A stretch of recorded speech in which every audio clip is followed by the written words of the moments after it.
ఆరవది వ్యభిచరించకూడదు. ఇది రెండు రకాలు: బహిరంగం, అంతరంగం. శరీర సంబంధం, ఆత్మ సంబంధం, మనుషుల సంబంధం, దేవుని సంబంధం. ఇది భార్యాభర్తల సంబంధానికి సంబంధించింది.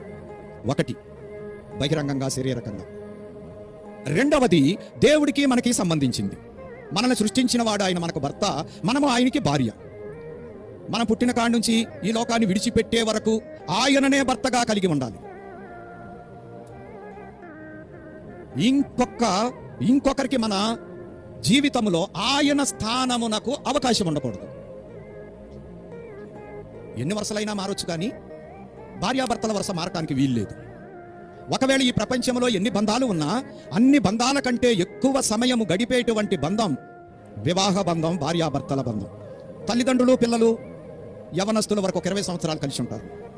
భార్యాభర్తలు నిండు 100 ఏళ్ళు.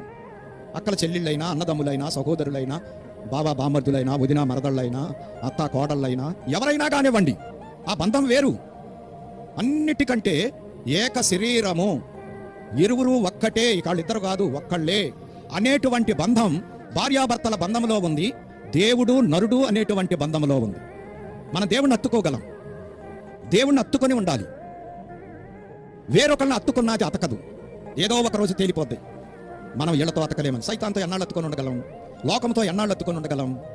పాపంతో ఎన్నాళ్ళు అత్తుకొని ఉండగలం? దేవుని బంధమే మనకు స్థిరం. ఎటు తిరిగి వచ్చినా చివరికి అక్కడికి వెళ్ళాల్సిందే. అలాగే భార్యాభర్తల బంధం, ఇది విడదీయరానిది.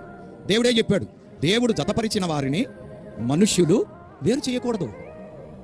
ఆ మనుషుల్లో భార్యాభర్తలు ఇద్దరు కూడా ఉన్నారు, బయటోళ్ళే కాదు.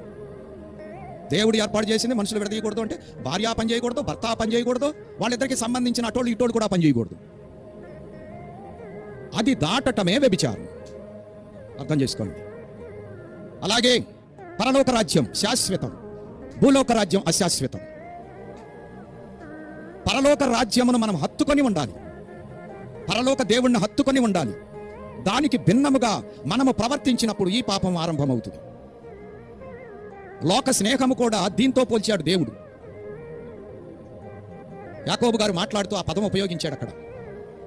కాబట్టి ఈ ఆజ్ఞ, 6వ ఆజ్ఞ, ఎప్పుడూ కూడా మనము ఆ ఆజ్ఞకు భిన్నమైనటువంటి దుస్థితిలోనికి వెళ్ళకూడదు. వెళ్ళటం కాదు, అసలు మన తలంపు ఆలోచనలోకే రానియకూడదు.